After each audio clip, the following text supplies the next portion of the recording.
I remember that February morning in 2022 as if it were a bad dream. Crowds were rushing to buy fuel and food. I could only just squeeze through the door of the local supermarket, and the shelves were already empty. Most of the food had been snapped up in a panic. Naively, I thought more would be delivered the next morning, but the suppliers were afraid to bring it. There was no bread, milk, sausages, or eggs left. Pharmacies were closing in front of long queues because someone had called to say that tanks were coming. Russian missiles fell on the markets and people collapsed in fear right there, in the mud of the melting February and March snow. The Russians dared to drive into our main streets, and fighting broke out in the city. People queuing for water and humanitarian aid were shot at. High-rise buildings were destroyed by aerial bombs, and store shelves were empty. People from other cities were afraid to come to us, but some did.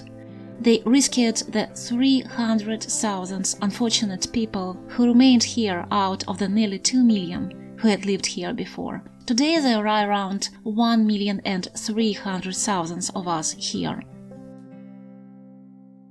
I recently met an old friend. She told me that she had been called back to work in Kharkiv in the summer of 2022, despite of war.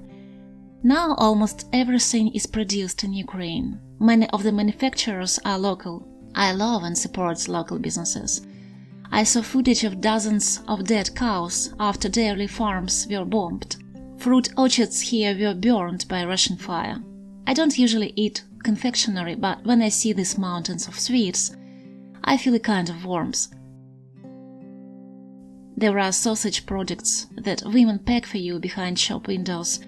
These are women who are losing their sons near Pokrovsk. Hitler once ordered his troops to capture Ukraine first because they could feed their army here. "Take whatever you can from the Ukrainians and feed yourselves with it," he said. The Russians took our harvests and grain too, because who else could they feed themselves at the expense of, if not the Ukrainians? It almost seems good now with food. Ukrainians have a stubborn and arrogant trait. They stand up despite everything, recover and perhaps even rise to a higher level. But behind this, the pain will still burn.